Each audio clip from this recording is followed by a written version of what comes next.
शुरुआत करते हैं दोस्तों आज के न्यूज़पेपर की हम भूगोल वाले हिस्से में मैप के साथ में। मैप के अंतर्गत आज हम डिस्कस करने वाले हैं अजरबैजान कंट्री के बारे में।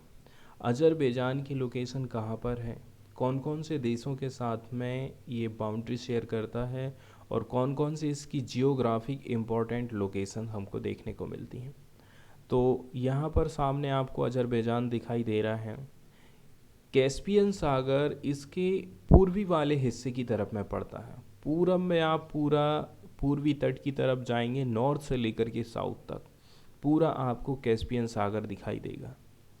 और कैस्पियन सागर के किनारे ही लोकेटेड है इसकी कैपिटल, जिसका नाम है बाकू। अब हम देखते हैं कि अजरबैजान के बीचों बीच से होते हुए एक रिवर गुजर रही है।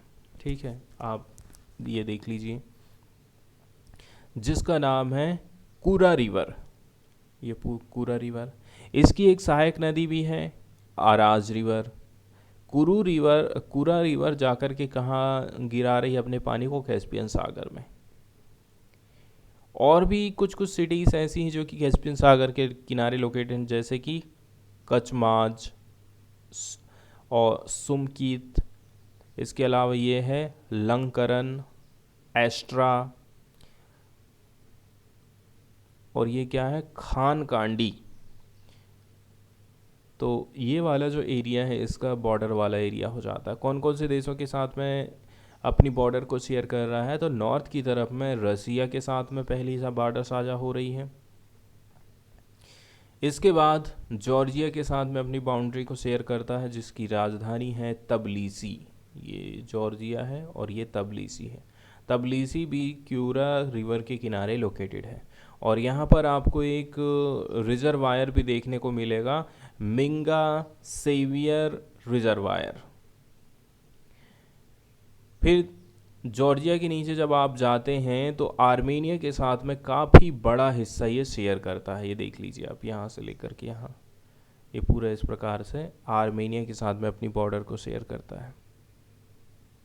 आर्मेनिया की कैपिटल हो गई येरेवन, और यहाँ पर एक झील है सेवाना लिच झील, आर्मेनिया में पड़ती है।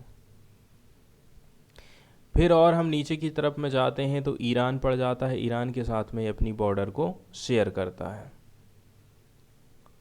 और थोड़ा सा हिस्सा आप इसको देख लीजिए, ईरान, आर्मेनिया, जॉर्जिया, रसिया। और पूर्व की तरफ में किससे बॉर्डर शेयर हो रही है इसकी, कैस्पियन सागर के साथ में, और ये इसकी कैपिटल है बाकू। अब हम बात कर लेते हैं इसके फिजिकल मैप की, कौन कौन सी महत्वपूर्ण यहाँ से नदियाँ होकर के गुजर रही हैं, कौन कौन सी झीलें यहाँ पर पाई जाती हैं, कौन कौन से पर्वत पठार हमको यहाँ पर देखने को मिलते हैं। ठीक है, तो यहाँ एक चीज़ इम्पोर्टेंट ये हो जाती है कि देखिए, ये जो हिस्सा है, ये वाला हिस्सा किसका है, ये वाला हिस्सा है अजरबैजान का। बीच में ये आर्मेनिया पड़ गया, और फिर से ये थोड़ा सा एरिया किसका है, ये अजरबैजान का है। अब बीच में इसकी बॉर्डर यहाँ से शेयर हो रही है, इसका मतलब तो यही है, ठीक है, कि फिर से कोई ना कोई यहाँ पर हमको सीमा विवाद दिखाई जरूर देगा। अब इसके फिजिकल कैरेक्टरिस्टिक की बात कर लें हम, तो जैसे कि नॉर्थ की तरफ में जाएंगे तो ये कॉकसस माउंटेन पूरा इस प्रकार से फैला हुआ है। ये कॉकसस हाईलैंड वाला एरिया है। ये वाली हमने झील भी देखे थे कि इसका क्या नाम है, ठीक है, तो इसका नाम है मिंगासिविर सू अरबारी सेवाना लिच। तो एक झील ये हो गई। दूसरी चीज़ को हमने देखा था कॉकसस माउंटेन्स के बारे में। इसके बाद यदि हम इसके पश्चिम और साउथ की तरफ में जाते हैं तो लेज़र कॉकसस पड़ता है, ठीक है। और ये वाला जो इसका हिस्सा है ये भी हाईलैंड वाला ही हिस्सा है, पहाड़ी रीजन वाला ही है इसका। और रिवर तो यहाँ पर बहुत सारी हमको दिखाई दे रही हैं, ठीक है, जैसे कि क्योर रिवर के बारे में हमने देखे थे, पूरा इसको बीचों बीच से होकर के गुजरती है।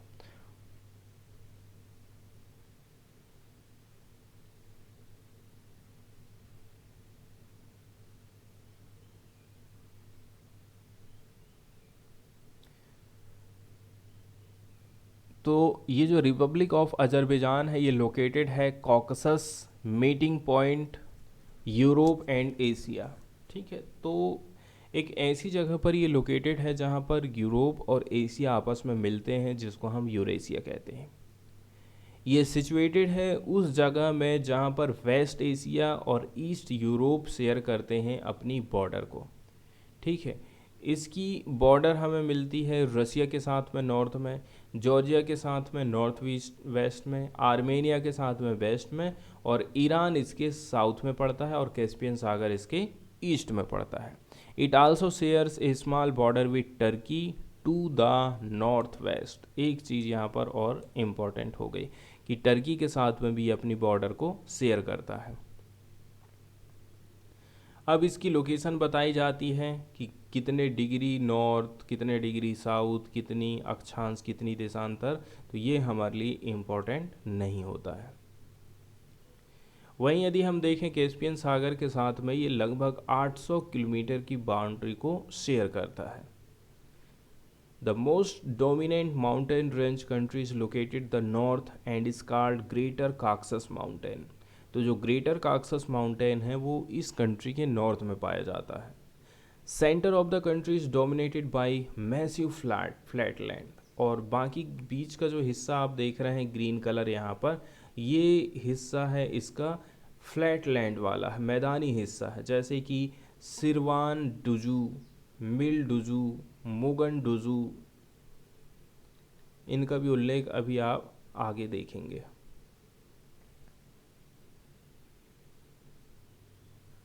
और यदि हम अदर इम्पॉर्टेंट माउंटेन रेंज की बात करें तो वो है लेज़र कॉक्सस और है टेलिस रेंज। माउंट बजार डुजू ये हाईएस्ट पॉइंट माना जाता है कंट्री का, और इसकी हाइट है लगभग 4466 मीटर। कर रिवर जो है लॉन्गेस्ट रिवर मानी जाती इस कंट्री की, और लगभग देखें तो 1515 किलोमीटर इसकी लंबाई है।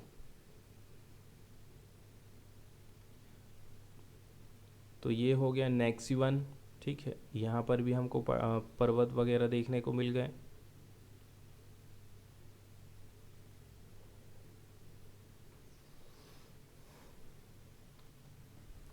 चलिए अब हम न्यूज़ की तरफ चलते हैं और देख लेते हैं न्यूज़ में कौन कौन सी बातें बताई गई हैं। तो हम देख रहे हैं अजरबैजान। अजरबैजान के लोग खुश नहीं हैं। यहाँ पर आप देख रहे हैं बॉर्डर वाला जो एरिया है, यहाँ पर ये लोग खड़े हुए हैं। पार्टिकुलरली अजरबैजान की जो बॉर्डर है वो किसके साथ में शेयर हो रही है, आर्मेनिया के साथ में, और आर्मेनिया के साथ में ही यहाँ पर रिलेशन थोड़े से खट्टे हो रहे हैं। तो अजरबैजान ने पहला चेक पॉइंट स्थापित कर दिया है on key route to arch rival Armenia. Arch rival मतलब होता है घोर प्रतिद्वंदी, जिसके साथ में वो अपनी पटती नहीं है। तो आर्मेनिया के साथ अभी टेंशन चल रही है।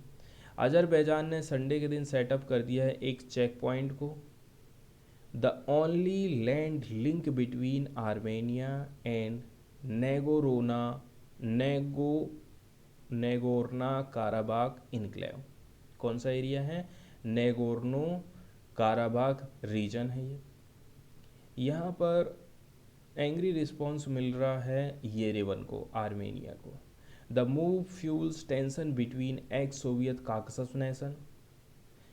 तो अभी हम देख रहे हैं इस कदम ने दोनों देशों के बीच में टेंशन पैदा कर दी है।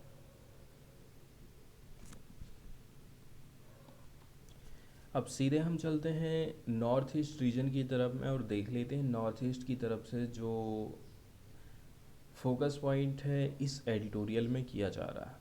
तो ये जो एडिटोरियल है पार्टिकुलरली नॉर्थ ईस्ट रीजन के ऊपर ही लिखा गया है।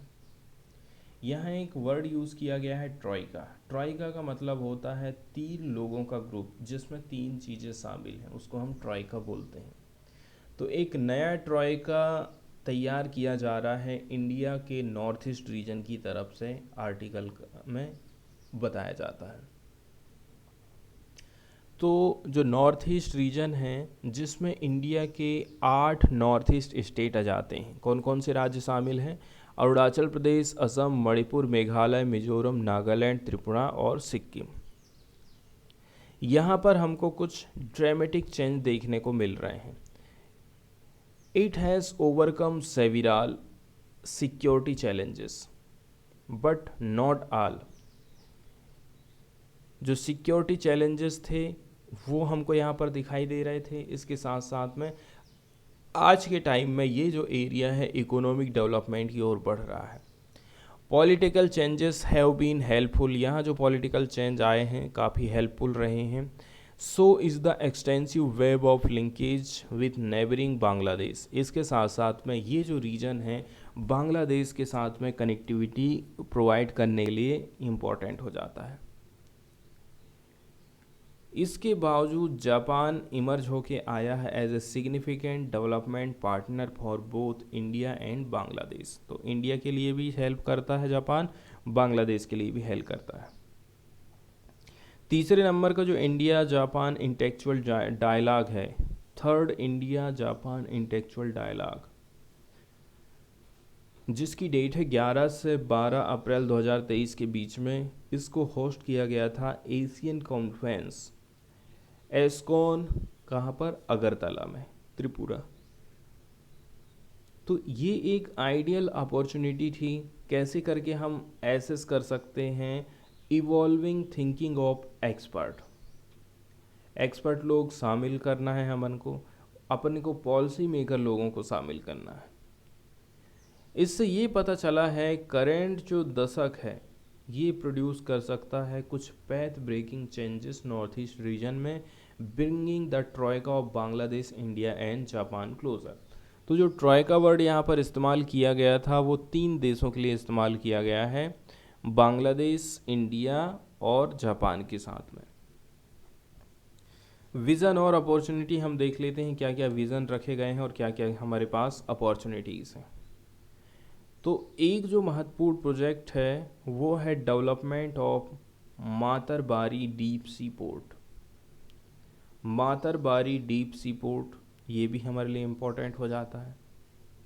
ये south east coast of Bangladesh में पड़ता है, इसको डेवलप करना है। इसका जो कंस्ट्रक्शन है जापानीज असिस्टेंस के द्वारा निर्माण किया जाना है। इसका शेड्यूल रखा गया है कि ये 2027 से काम करना चालू कर देगा। हाल ही में जो एस्कॉन स्टडी है उससे ये पता चला है कि ये जो पोर्ट है एक गेम चेंजर के रूप में काम करेगा। To be optimally viable the port will have to cater to the needs of Bangladesh. Bangladesh की ज़रूरत को ये पूरा कर पाएगा, इंपोर्ट एक्सपोर्ट काफ़ी आसान हो जाएगा। इसके अलावा इंडिया का जो नॉर्थ ईस्ट रीजन है वो भी इससे कनेक्ट होने वाला है।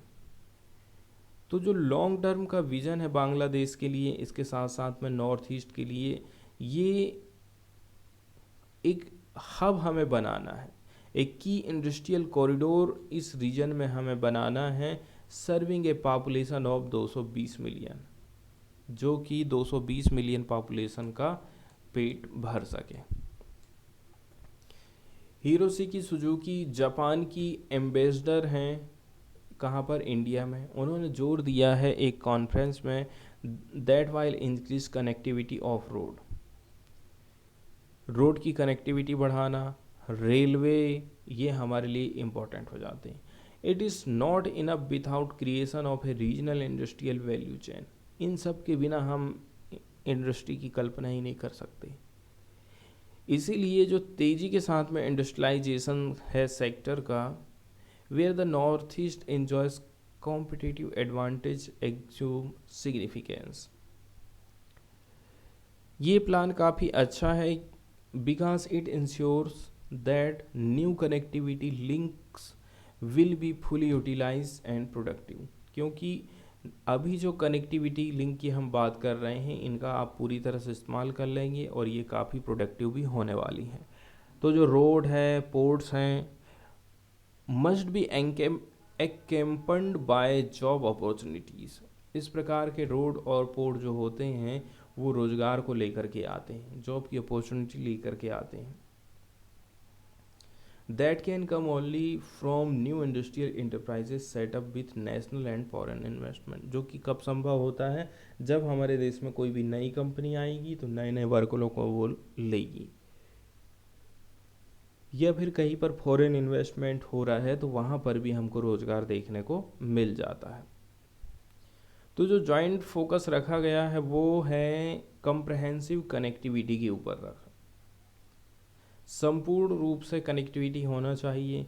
इसके साथ साथ में जोर दिया जाएगा इंडस्ट्रियलाइजेशन, कहाँ पर, बांग्लादेश एंड नॉर्थ ईस्ट, ये प्रायोरिटी वाली चीज़ें हैं। नॉर्थ ईस्ट वाला जो एरिया है यहाँ पर हमको नेचुरल रिसोर्सेज देखने को मिलते हैं, बहुत सारे पेड़ पौधे, जीव जंतु, और ये स्ट्रेटजिक लोकेशन में पड़ता है। ये शेयर करता है नेपाल, भूटान और चाइना और बांग्लादेश और म्यांमार के साथ में अपनी बॉर्डर को। कहाँ कहाँ कौन कौन से देश शेयर होते हैं, अपनी शेयर करते हैं अपनी बॉर्डर को, तो नेपाल, भूटान, चाइना, बांग्लादेश और म्यांमार।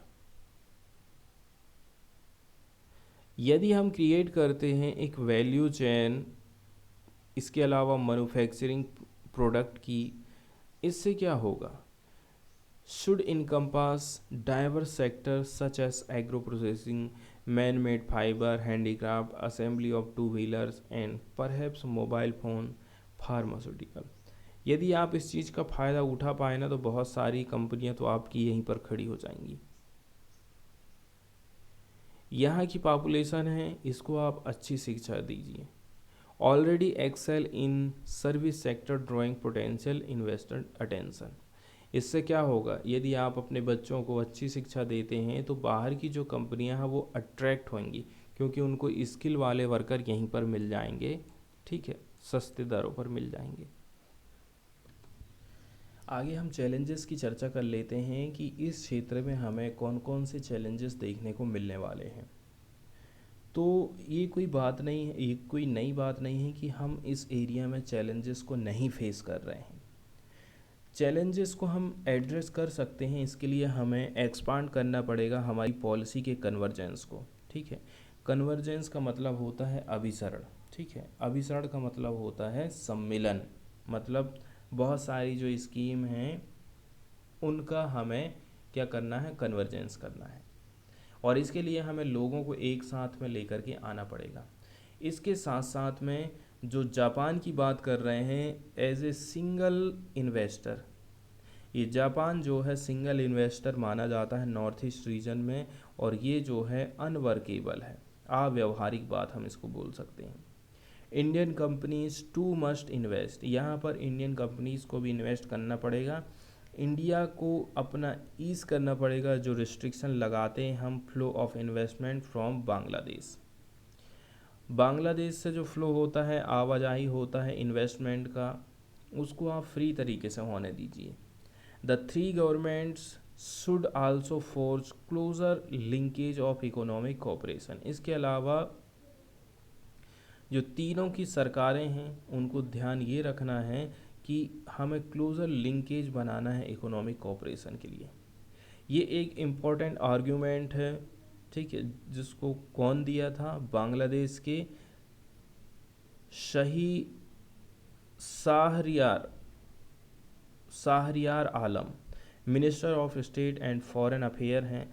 उन्होंने जोर दिया था कि जो ढाका और नई दिल्ली है उन्होंने सक्सेसफुली आलमोस्ट रिस्टोर कर दिया है प्री 1965 के इंफ्रास्ट्रक्चर कनेक्टिविटी को बिटवीन इंडिया एंड बांग्लादेश। आज के टाइम में जो रिलेशन है इससे ऊपर जा रहे हैं और भी ज़्यादा बढ़ते जा रहे हैं। आज के टाइम में हमें ज़्यादा से ज़्यादा कनेक्टिविटी के ऊपर जोर देने की ज़रूरत है। नाउ नीड रेसिप्रोसिटी, रेसिप्रोसिटी मतलब पारस्परिकता from other countries, so that it is better connected with other neighbours, ताकि हम अदर नेबर्स के साथ में भी अच्छे तरीके से कनेक्ट हो पाएँ, जैसे नेपाल, भूटान, म्यांमार के साथ में। यदि हम ये चीज़ फैसिलिटेट करेंगे, सुविधा देंगे, India can assist Bangladesh in becoming an integral part of the act east policy. यदि इंडिया ऐसा करता है तो बांग्लादेश बन जाएगा एक बहुत बढ़िया पार्टनर, बहुत बेहतरीन पार्टनर एक्ट ईस्ट पॉलिसी का। जो दो एडिशनल पॉइंट हैं वो रिक्वायर हैं, उनको हमें ध्यान में रखना है। पहले नंबर की बात ये है, when issues of regional cooperation and integration are discussed, यदि हम रीजनल कोऑपरेशन और इंटीग्रेशन की बात करते हैं, scant attention seem to be paid to the Bay of Bengal initiative. यहाँ पर हम बे ऑफ बंगाल इनिशिएटिव को भूल जाते हैं, लेकिन ऐसा हमें नहीं करना है। बे ऑफ बंगाल इनिशिएटिव का भी हमें ध्यान रखना है। तो जो फर्स्ट रीजनल कोऑपरेशन और इंटीग्रेशन की बात करें तो यहाँ हमें बे ऑफ बंगाल इनिशिएटिव की बात करना पड़ेगा। यदि हम multi sectoral technical and economic cooperation, यहाँ इसका भी हमें ध्यान देना है, which is self defeating, this must change so that grouping progress toward its vision of establishing Bay of Bengal. जिस हिसाब से आपने इन प्रकार के ग्रुपों के निर्माण किए हैं, उनका ये जो उद्देश्य है वो पूरा हो जाए। सेकंड नंबर की बात ये है, हम कनेक्ट करना चाहते हैं large part of south Asia को साउथ ईस्ट एशिया के साथ में। यहाँ पर काफ़ी कुछ हमें ज़रूरत पड़ने वाली है। This leadership can come from the tried of Bangladesh, India and Japan, और ये जो चीज़ है वो तीनों देशों के साथ में मिल कर के ही आने वाली है। इसके बाद नेक्स्ट वाला जो एडिटोरियल है वो इंडिया की पॉपुलेशन के ऊपर लिखा गया है। अभी हमने हाल ही में यूनाइटेड नेशंस की तरफ से जारी एक रिपोर्ट के बारे में जाना है कि उसमें बताया जाता है 2023 के मध्य तक, मतलब जैसे कि अभी ये चौथा महीना चल रहा है, 2 महीना के बाद 3 महीना के बाद हम देखेंगे कि इंडिया की पॉपुलेशन चाइना को सरपास कर जाएगी। हम चाइना से कहीं आगे निकल जाएंगे। तो अब हम पॉपुलेशन के मामले में जब चाइना को पछाड़ रहे हैं, ठीक है, तो अब हमारे पास इतनी सारी जो पॉपुलेशन है उसको ना केवल हमें खाना देना है, घर देना है, बेसिक सुविधाएं प्रोवाइड करना है, इसके साथ साथ में उसकी कुछ और भी जो ज़रूरतें हैं, ठीक है, ताकि उनका जीवन और भी ज़्यादा बेहतर हो सके, इसके लिए भी हमें काम करना पड़ेगा। सबसे बड़ी बात तो हो जाती है जो युवा बेरोजगार हैं उनको रोज़गार देना। एक तो युवाओं के पास में स्किल नहीं है, हमारी एजुकेशन सिस्टम ऐसा है कि वो स्किल हासिल कर ही नहीं पाते हैं, किताबी दुनिया में बस खोए रहते हैं। स्किल प्रोवाइड करना है। अब चूँकि गवर्नमेंट जॉब तो आने वाले टाइम में और भी ज़्यादा कम होते जाएंगी, ज़्यादातर जो चीज़ें हैं गवर्नमेंट उनको बेचा जा रहा है, गवर्नमेंट कंपनियां बेची जा रही हैं, बैंकों को प्राइवेटाइजेशन किया जा रहा है। इसी चक्कर में हम देख रहे हैं जो सरकारी जॉब है वो कम होते जा रही हैं। इसीलिए बेरोजगारी की जो दर है और भी ज़्यादा बढ़ते जा रही है। लेकिन यहाँ पर जो एडिटोरियल है इसमें फोकस किया जाता है कि जो इंडिया यदि मोस्ट पॉपुलस कंट्री बन भी गया तो वो अभिशाप से ज़्यादा वरदान साबित होगा, ठीक है। तो इस प्रकार के जो पॉइंट होते हैं ये निबंध के लिए भी हमारे लिए इम्पोर्टेंट हो जाते हैं। तो ऐसा प्रोजेक्शन लगाया जा रहा है मिड 2023 तक चाइना के ऊपर जो मोस्ट पॉपुलस कंट्री का ताज है, अब वो किसको देने वाला है? चाइना इंडिया को देने वाला है। चीन के 2023 के मध्य तक सबसे अधिक आबादी वाले देश की कमान भारत को सौंपने का अनुमान है 2023 के मध्य तक। लेकिन भारत के लिए गंभीर चिंताओं की तुलना में जनसांख्यिकी लाभ की अधिक संभावनाएं हैं। इसीलिए हमारे देश को हमें फोकस करना पड़ेगा हमारे पास जो डेमोग्राफिक डिविडेंड है उसके ऊपर। डेमोग्राफिक डिविडेंड मतलब हमारे पास ज़्यादातर युवा लोग हैं और इन युवाओं का आप इस्तेमाल कर सकते हैं। आपके पास कामकाजी ग्रुप है, लगभग 50% से भी ज़्यादा जनसंख्या हमारी जो है युवा है। तो हमारे पास में कुछ लिमिटेड इन्फॉर्मेशन है दोनों ही चाइना एंड इंडिया के पास में, specially in the absence of census 2021। ऐसा क्यों बोल रहे हैं? क्योंकि हमने 2021 की जनगणना नहीं करी है। एक काफ़ी डिफ़िकल्ट हो जाता है कि हम कैसे करके एग्जैक्ट डेट का अनुमान लगाएं on which this demographic order will be change. कब ये चेंजेस होगा? यूनाइटेड नेशन की रिपोर्ट हमें सजेस्ट करती है कि India will have a population of 142.86 crore by mid 2023। मतलब 2.9 मिलियन हमारी जो जनसंख्या है चाइना से बढ़ जाएगी। चाइना की कितनी रहेगी? 142.57 करोड़ रहेगी।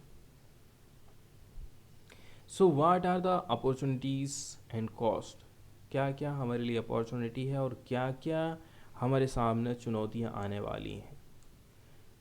जबकि जो डिबेट है पॉपुलेशन ग्रोथ हमारे इंडिया में, वो आज के टाइम में नई नहीं है। There are general and pessimistic view over this change in demographic rank order. Population control, therefore, is widely being seen as a panacea to avoid a grim future. इसलिए हम कहीं कहीं देखते हैं कि कई सारे राज्यों ने पॉपुलेशन कंट्रोल की पॉलिसी लेकर के आई है।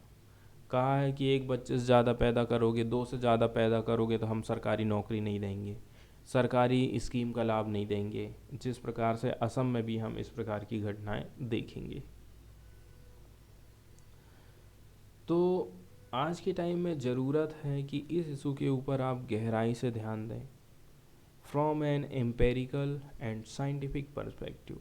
तो हमें एम्पेरिकल और साइंटिफिक पर्सपेक्टिव से यहाँ पर ध्यान देने की ज़रूरत है। यहाँ एक वर्ड यूज़ किया गया है एम्पेरिकल। ठीक है, एम्पेरिकल का मतलब होता है बेस्ड ऑन कंसर्न विथ और वेरीफाइएबल बाय ऑब्जर्वेशन। ऑब्जर्व करिए फिर वेरीफाई करिए, और एक्सपीरियंस रेदर देन थ्योरी और प्योर लॉजिक। थ्योरी के आधार पर नहीं, हमें एक्सपीरियंस करना है। ठीक है, ऑब्जर्वेशन करना है, उसके बाद उसका वेरिफिकेशन करना है, उसको हम बोलते हैं एम्पेरिकल। तो ये एक डिविडेंड या फिर डिजास्टर है कि नहीं है? तो इसका जो आंसर है, यदि हम इसको दें तो हमें समझना पड़ेगी the nature of population growth. किस प्रकार से हमारी पॉपुलेशन की ग्रोथ हो रही है, इसका साइज क्या है और इसका कंपोजिशन क्या है। इसके साथ साथ में मैकेनिज्म को भी हम समझेंगे through which a country translate demographic bonus into economic dividend. Population की ग्रोथ कैसी हो रही है, इसका साइज कैसा है और कंपोजिशन क्या क्या है। पॉपुलेशन को आप हमेशा से अपने आप में एक बर्डन नहीं कह सकते हैं। Instead it is the nature of population growth. ये पॉपुलेशन ग्रोथ का प्रकृति ही है। तो it is the nature of population growth size and its composition that decides when A population become a resource और ए बर्डन। दो तीन चीज़ें ऐसी हैं जिससे आप इस जनसंख्या को रिसोर्स या फिर बर्डन के रूप में चेंज कर सकते हैं।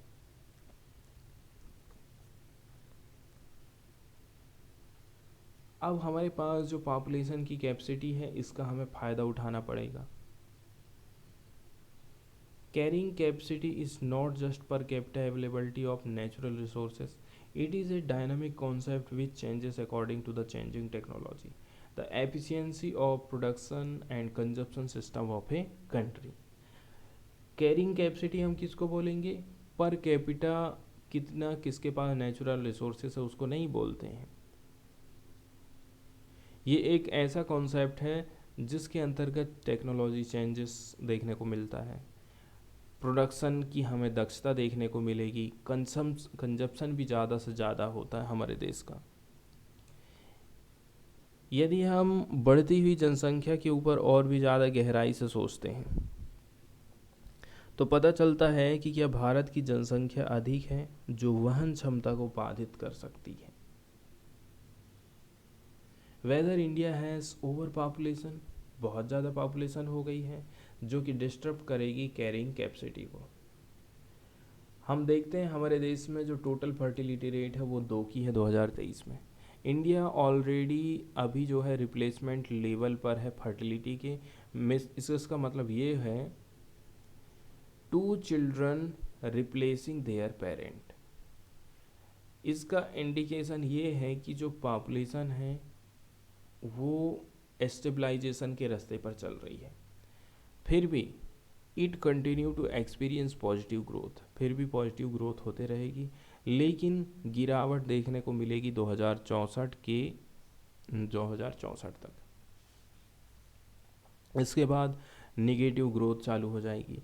The peak of India's population size will be around 169.6 crore in 2063। हालांकि अगर हम केवल कुल जनसंख्या को देखें, जिसे अक्सर खाने के लिए मुंह की संख्या के रूप में माना जाता है, तो ये पूरी तरह से भ्रामक है। हमें जनसंख्या की आयु संरचना को देखने की ज़रूरत है, जो हमें आश्रित जनसंख्या जैसे 0 से 14, 65 से ज़्यादा साल के, इनके विपरीत हमारे पास जो कार्यशील आयु जनसंख्या है 15 से 65, ये हमारे पास ज़्यादा है। हमें खिलाना कम है, क्योंकि खिलाने की हमें ज़रूरत नहीं है, युवा लोग अपने आप से अपना पेट भर सकते हैं। भारत की जनसंख्या संरचना को देखते हुए आपदा की तुलना में जनसंख्यीय लाभांश की अधिक संभावना है। 2023 में 68% कामकाजी उम्र की आबादी के साथ देश के पास आने वाले 35 वर्षों के लिए आर्थिक लाभांश प्राप्त करने के लिए एक मौका है। हालांकि अवसर की जनसंख्या की खिड़की की उपलब्धता अपने आप में आर्थिक लाभांश में नहीं बदलती है। देश को थोड़ा सा सिस्टमेटिक मैनर में काम करना पड़ता है, तब जाकर के ये जो लोग हैं इसका आप फ़ायदा उठा सकते हैं। There are 4 key mechanisms that translate demographic bonus to economic dividend. 4 mechanism के ऊपर आपको काम करना पड़ेगा: employment, education, skill, health condition and governance. Employment, education and skill दोनों को साथ में रखा है। Health condition and governance, 1 2 3 4 pillar हैं इसके लिए। एम्प्लॉयमेंट या फिर जॉब क्रिएशन, ये इम्पोर्टेंट मैकेनिज्म माना जाता है यदि आप जनसंख्या का फ़ायदा उठाना चाहते हैं। तो यदि इंडिया इतना ज़्यादा एबल योग्य है कि वो जनरेट कर सकता है पर्याप्त और क्वालिटी वाली job for its bulging working age population, realisation of demographic dividend will be become reality. तो यही तो चाहिए कि आपके पास जनसंख्या है और जनसंख्या को आप रोज़गार प्रोवाइड कर दे रहे हो। इसके बाद एजुकेशन और स्किल प्रोवाइड करने की बात करी जाती है, तो एजुकेशन और स्किल जनरेशन यदि आप करते हैं, इसके साथ साथ में हेल्दी लाइफ स्टाइल प्रोवाइड कर रहे हैं, जिससे लोग डिसीज़ से फ्री रहते हैं, उनमें कोई डिसेबिलिटी नहीं है। ये इम्पॉर्टेंट चैनल माना जाता है यदि आप जनसंख्या का फ़ायदा उठाना चाहते हैं। तो हमारे पास में कला होना चाहिए, इसके अलावा हम स्वस्थ रहें, ये काफ़ी क्रिटिकल है। ना केवल बेटर प्रोडक्टिविटी, बल्कि ये रिड्यूस करता है excessive public spending and help in greater capital creation. इससे ज़्यादा से ज़्यादा कैपिटल क्रिएट कर सकते हैं, इससे हमें सरकारी खर्चे में कमी भी आती है। फिर आ जाती है गुड गवर्नेंस की। ये गुड गवर्नेंस हमें कहाँ दिखता है? हमारी पॉलिसीज़ में दिखता है। ये एक और इम्पॉर्टेंट एस्पेक्ट माना जाता है डेमोग्राफिक डिविडेंड का। ये हमें हेल्प करता है creating a healthy environment for increasing efficiency and productivity of the population. इसके माध्यम से आप जनसंख्या की जो दक्षता है उसका फ़ायदा उठाएंगे, उसकी प्रोडक्टिविटी का फ़ायदा उठा सकते हैं गुड गवर्नेंस के माध्यम से।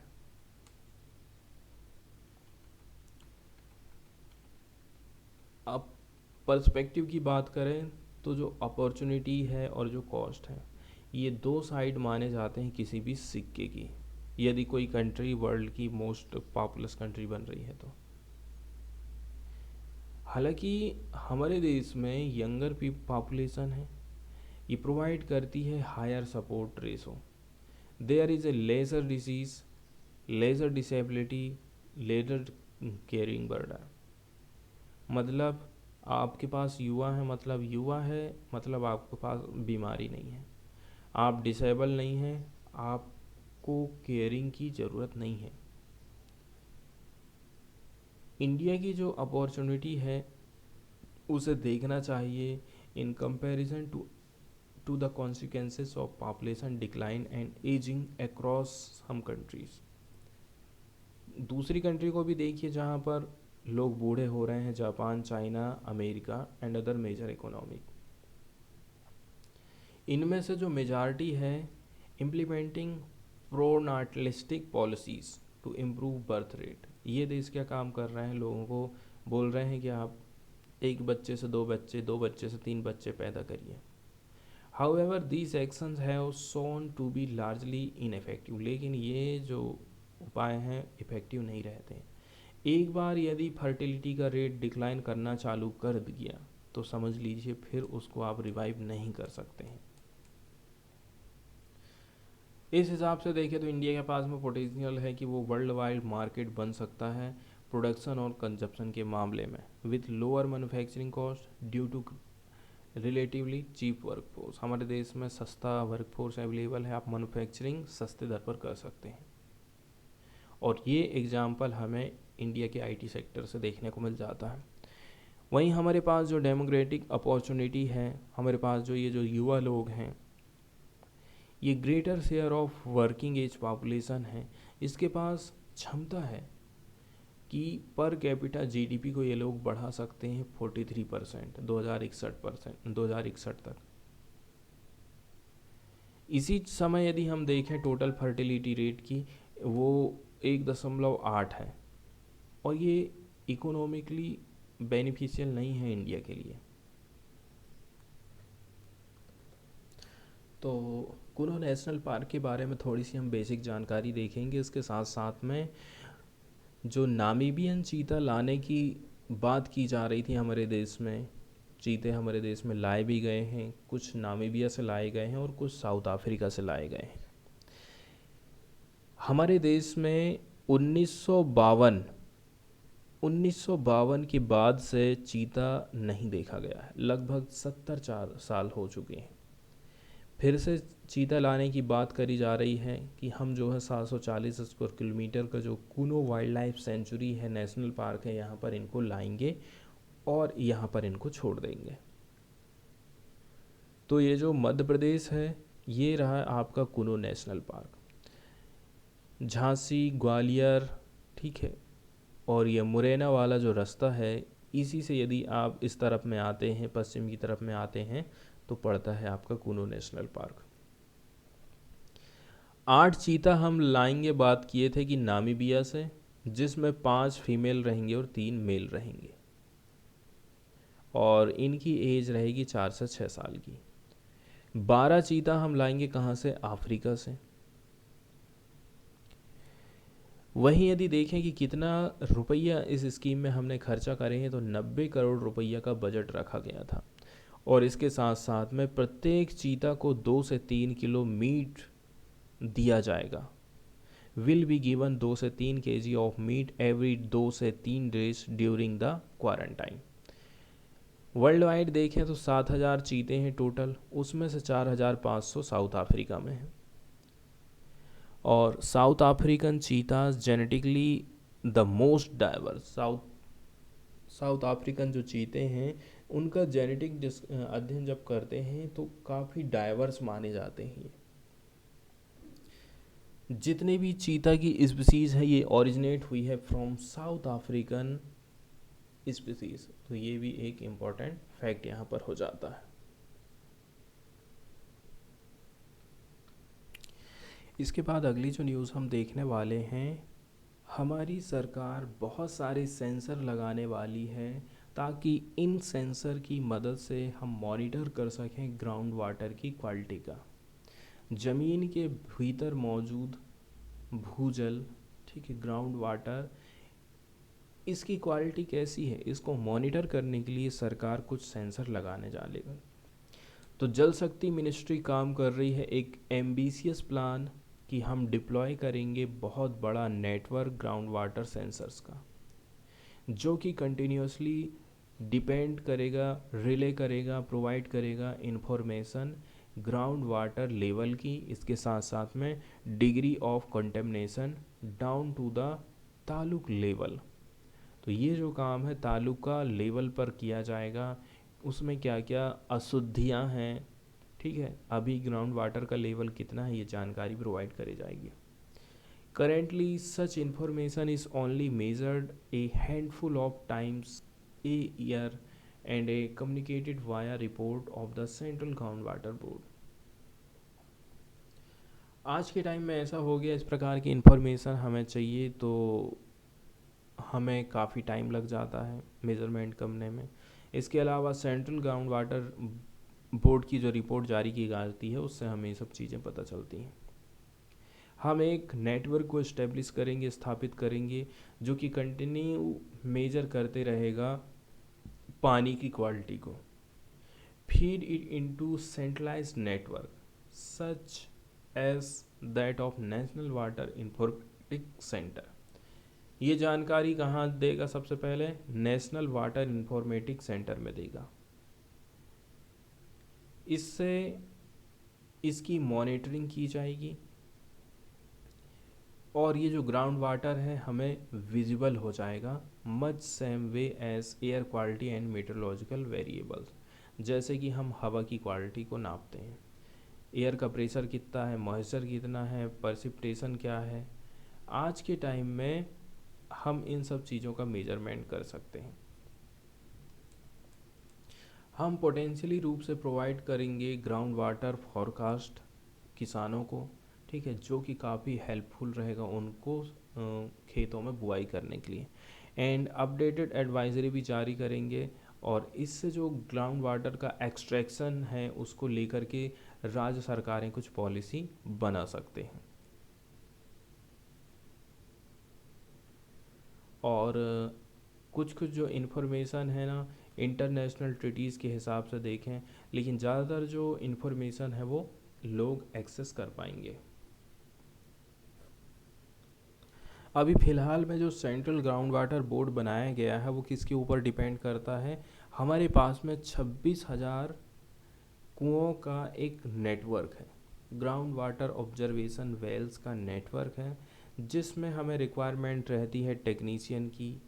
वो लोग ही मैनुअली मेज़रमेंट करते हैं ग्राउंड वाटर के लेवल का। इस न्यू स्कीम के अंतर्गत लगभग 16,000 से 17,000 डिजिटल वाटर लेवल रिकॉर्डर, ठीक है, को कनेक्ट किया जाएगा फाइजोमीटर के साथ में, जो कि कुओं में लगाए जाएंगे। फाइजोमीटर मेज़रमेंट करने का काम करते हैं ग्राउंड वाटर के लेवल को। इसके साथ साथ में ये जो रिकॉर्डर रहेंगे will transmit the information digitally. इस इंफॉर्मेशन को वो डिजिटल रूप में चेंज कर देंगे। तो यहाँ पर जो सबसे इम्पोर्टेंट चीज़ हो गई है वो फाइजोमीटर है। ये ज़रूर एग्ज़ाम में पूछा जा सकता है, ठीक है, कि फाइजोमीटर का इस्तेमाल कहाँ किया जाएगा।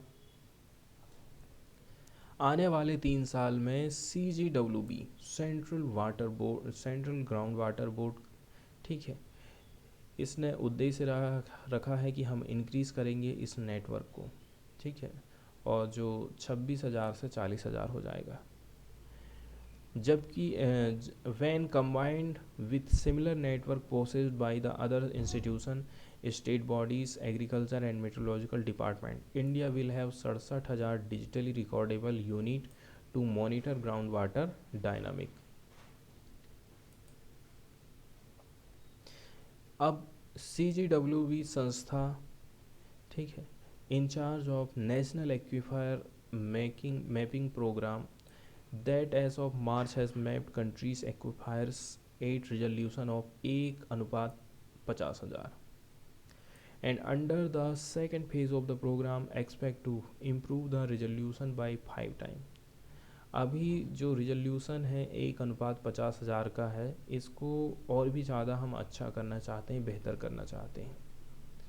तो लगभग जो 25 लाख स्क्वायर किलोमीटर का जो एरिया है इस प्रोग्राम के अंतर्गत कवर किया जाएगा। तो जो latest ground water resource assessment 2022 है, that total annual ground water recharge in country has been assessed 437.60 billion cubic metre. हमारे देश में अभी टोटल ग्राउंड वाटर रिचार्ज कितना है? 437.60 बिलियन क्यूबिक मीटर है। एनुअली जो एक्सट्रैक्टेबल ग्राउंड वाटर रिसोर्स है, कितना पानी हम निकाल ले रहे हैं, वो 398.08 BCM है। और जबकि जो एक्चुअल है वो कितना है, 239 है। और टोटल ग्राउंड वाटर कितना है हमारे पास, 437 है।